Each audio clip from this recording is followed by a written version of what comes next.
So the school board has kind of been charged with a really impossible task, an unprecedented challenge this year, obviously, with a COVID pandemic that none of us could have predicted.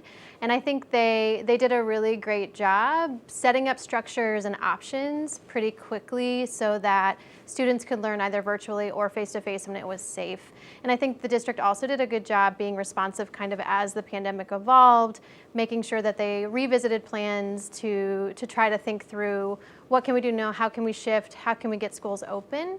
One thing I would have wished that the district would have focused more on, I think early on, is thinking about creative problem solving around how we could have gotten kids together more safely, more quickly. So my family made the decision pretty early on to collaborate with a few other families and do a pod school mode where my children are virtually learning, but also kind of have that opportunity to socialize with a really small number of other kids. And I recognize that my privilege and my access to resources has allowed me to set that up. And the families that I went in with to do this, we reached out to the district and we said, is this a way that something that we can do for all students? How can we think about utilizing the community resources that we have?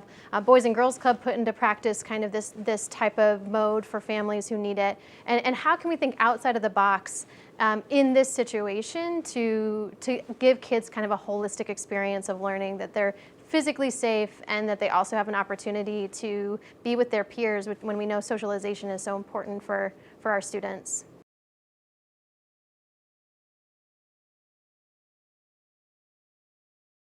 As a former social studies teacher, I really appreciate this question. I taught American history and world history, and one thing I believe strongly is that our curriculum has to reflect and represent our diverse student experiences and student population. So one way we can do that is through training teachers in what's called culturally responsive teaching, and that's basically when we help teachers understand how to be culturally competent, right? And so not just in the curricular areas, but also in the way that they create culture in a classroom and community in a classroom and bring students along in learning. We want to make sure that those modes of teaching are creating a supportive atmosphere for all students. I just spoke with a parquet teacher the other day who's integrating the Black History 360 curriculum in their kindergarten classroom and getting a really overwhelming positive response both from students and from parents of all backgrounds in that classroom about how starting students young in conversations around our diverse community is really important and essential in figuring out how to be good citizens and care for each other. So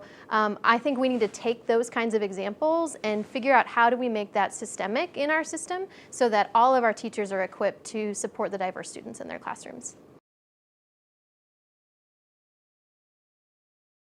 I've had some conversations with parents of students with disabilities around this, and I've also had conversations with teachers around this. And in fact, in my degree program, my ed specialist degree, we sat around as a group of teachers and talked about it. It was when it was kind of a big moment in conversation pre-pandemic. And I think having been a teacher in those IEP meetings, I think we have to remind ourselves that the purpose of IEP meetings is to come together as a team of adults and experts around school or experts around our child and figure out what's best for that student. And so in those spaces, it can be very overwhelming for a parent to come in and understand all the paperwork and feel like they're on an even playing field. And so I can understand the lean in toward, hey, if I have an opportunity to record this, I can go back through and I can have a better sense of what my students getting. And I think teachers also at times wearing many hats get overwhelmed by the IE process as well. So if they're not the special educator in the room, they might have some experience with this paperwork, but not a lot.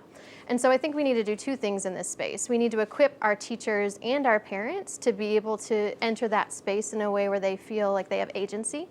And I think we need to honor the conversation that parents are telling us when they say what we need in order to fully access the space is an opportunity to record.